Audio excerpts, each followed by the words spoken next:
Romain Villard. Bonsoir et bienvenue dans notre édition du 21h, le JT sur Référé News en ce lundi 9 décembre plutôt. Voici les titres que nous allons aborder tout de suite. Nous parlons de ce fait divers dans l'Ain. Un enfant a été retrouvé mort vendredi, 3 membres de sa famille sont en garde à vue. Nous évoquerons Pierre Palmade qui a été incarcéré ce matin à la prison de Bordeaux-Gratignan. Nous parlerons aussi dans l'info locale avec une bonne nouvelle, le festival du premier film aura bien lieu en février prochain. Nous irons en Martinique où l'opération 1000 cadeaux a été un succès et ce malgré un nombre de présents en baisse. Et enfin bien sûr la météo et l'éphéméride de demain en fin d'édition. Nous sommes le lundi 9 novembre. Non, 9 décembre plutôt, 9 décembre, je vais y arriver, 9 décembre 2024, alors qu'on a des petits soucis techniques, je m'en prie de m'excuser tout de suite, les titres donc que l'on va développer ce soir. Les titres que l'on va développer ce soir donc, hop, on a un petit problème technique. Les titres que l'on va développer ce soir donc, et on va commencer bien sûr donc par un fait divers. C'est une enquête qui s'annonce délicate. Une information judiciaire a été ouverte après la mort d'un petit garçon de 7 ans à son domicile, donc situé à Montuel dans l'Ain, ce vendredi 6 décembre. Alors, sa mère, donc son oncle et sa tante ont été donc placés en garde à vue. Ils vont être déférés ce lundi au tribunal judiciaire de Bourg-en-Bresse selon le parquet. On n'a pas plus d'informations sur sur le déferment donc de ces personnes. Selon les premiers éléments de l'enquête, la jeune victime a succombé à des coups, comme l'a révélé notamment le journal Le Progrès, mais à ce stade, les responsabilités n'ont pas pu être établies et l'auteur des violences n'a pas été clairement identifié. Des incertitudes demeurent donc toujours dans ce dossier.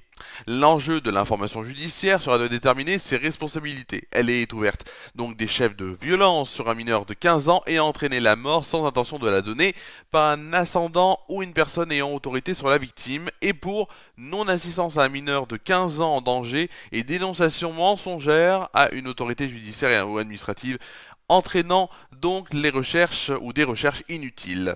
La mère, l'oncle et la tante, comme je vous le disais, sont donc visés par des chefs d'inculpation, des chefs du moins des chefs donc du chef de non-assistance à mineur de 15 ans en danger, comme je vous l'ai dit, et on n'a pas d'informations sur le déferment, ça je l'ai dit aussi.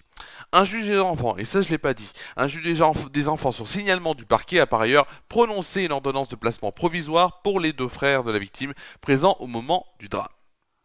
Allez, dans l'actualité toujours, donc affaire de Pierre Palmade, People et Justice, donc l'acteur Pierre Palmade est arrivé ce lundi à la prison de Bordeaux-Gratignan en Gironde pour y être incarcéré. Il doit être placé donc dans un quartier d'isolement. Pour rappel, l'acteur de 56 ans a été condamné à 5 ans d'emprisonnement dont de ferme après un violent accident routier sous drogue le 20 novembre, ça c'était la date de sa condamnation. Il n'a pas fait appel de sa condamnation et le tribunal de Melun donc avait reconnu Pierre Palmade coupable de blessures involontaires sur une famille en conduisant sous l'emprise de stupéfiants. Une fois incarcéré, Pierre Palmade pourra formuler une demande d'aménagement de peine qui sera soumise à la décision d'un juge d'application des peines au terme d'une audience contradictoire. C'est ce qu'avait rappelé le parquet de Bordeaux au lendemain de sa condamnation. Dans l'actualité donc locale.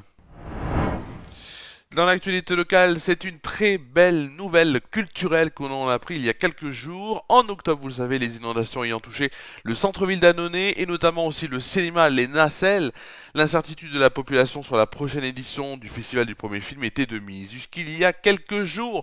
Mais on a la certitude que la 42e édition aura bien lieu en 2025. Ce sera du 7 au 17 février. Alors, toute l'équipe de la MJC d'Annonay est à pied d'œuvre pour vous proposer un événement nécessairement réaménagé, mais qui marquera un beau moment de fête. En février 2024, la 41e édition avait enregistré un record de fréquentation avec 21 537 entrées, dont près de 4 000 scolaires.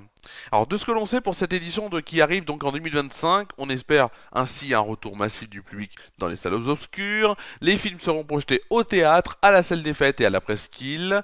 L'espace de convivialité, le nid du festival, sera coordonné par des bénévoles de la Magma, avec de nombreuses animations dans la cour des Cordeliers. L'équipe cinéma aussi de la MJC sous la conduite de Gaël Labanti, directeur technique du festival, après avoir visionné près de 120 films venant du monde entier, a choisi 10 longs métrages pour la compétition. La nouveauté de cette année, c'est la présence de 10 jeunes, 5 filles et 5 garçons, de la région sélectionnée lors du casting organisé par Catherine Venturini jusqu'au 20 décembre.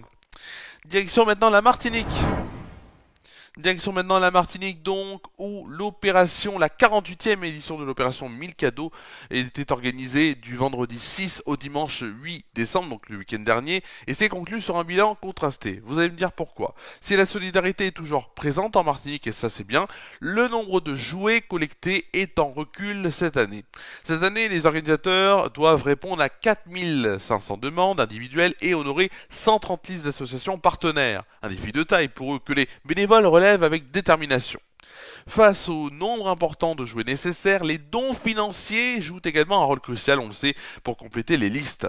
Dès ce lundi, une opération de tri est lancée pour organiser des jouets collectés en fonction de l'âge et du genre des enfants. Une étape indispensable pour préparer la distribution dans les meilleures conditions. Malgré les défis, l'opération reste une réussite grâce à l'implication collective et tous ces cadeaux bien sûr seront donnés au Père Noël. Tout de suite, nous allons voir le temps qu'il va faire demain, donc avec notre célèbre météo. Et donc le temps qu'il va faire demain, est-ce que ça va marcher? Je ne sais pas, mais tout de suite, c'est la météo.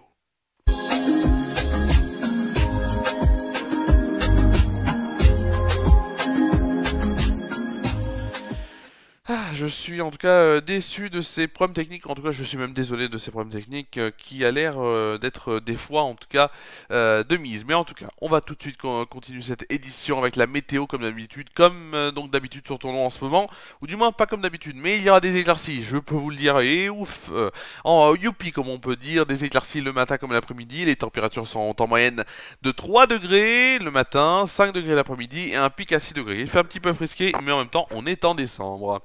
Passons tout de suite à la France métropolitaine avec le temps pour demain matin. Donc, pour demain matin, le temps est gris et froid, d'autant que la bise est sensible. Quelques ondées se produisent près de la Méditerranée et le long des côtes de la Manche. Il fait moins degrés donc à Aurillac, 4 degrés à Paris, jusqu'à 7 degrés pour Nice et Ajaccio.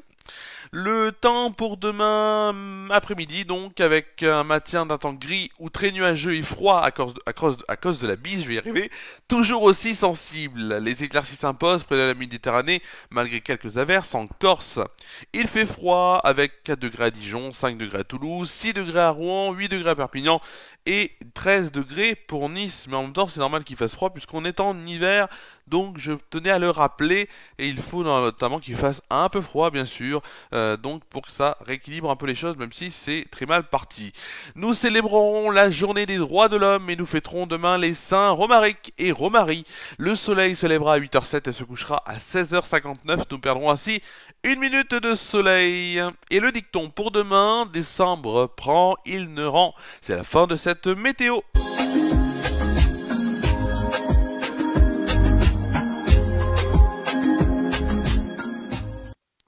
Décidément aujourd'hui c'est assez compliqué c'est assez compliqué. Et encore j'en suis désolé pour tous ces problèmes techniques. Voilà, donc dans les prochains rendez-vous sur FR News bien sûr, vous le savez, il y a l'émission radio, aussi Flash Actu and Good Vibes déclinée en 2 émissions comme vous le savez. Le mardi, 16h30, 17h en direct, Flash Actu and Good Vibes après-midi. Et le mercredi, donc ce mercredi, 11h30 midi pour Flash Actu and Good Vibes midi, toujours en direct, avec de bons contenus cette semaine notamment, vous allez voir, qui vont vous être proposés, mais comme d'habitude, mais des très bons contenus qui vont vous être proposés cette semaine. Et FR News Foot revient à 23h dimanche prochain en direct pour la dernière émission de l'année 2024. Et sinon, le retour du JT, c'est toujours pour lundi prochain en direct pour la dernière édition de l'année également. Merci. Ah, on a un petit problème technique. Ah bah ça, comme quoi, c'est très étonnant tout ça. Ah oui, Pourtant, je vous dis que j'ai quand même bien monté, du moins le générique du journal. Donc je ne comprends pas pourquoi ça ne part pas. On a un petit problème technique. Est-ce que c'est bon? Ah oui, c'est bon, c'est bon. On peut y aller? 3, 2, 1. C'est la fin de cette édition. C'est la fin de cette édition. Donc merci à vous d'avoir suivi cette première et dernière édition de la semaine. On se retrouve sur Refera News en vidéo et en radio sur des clips. En vidéo sur Refera News et en radio sur des clips radio. Demain pour Flash Actu and Good Lives après-midi 16h30 17h. Et mercredi 11h30 midi Flash Actu and Good Lives après midi. Prenez soin de vous et de vos proches, je vous souhaite de passer une bonne soirée, une bonne nuit et à demain sur Refera News et des clics radio avec de très belles images de Noël et donc des décorations de Noël à Tournon-sur-Rhône. Passez une très bonne soirée.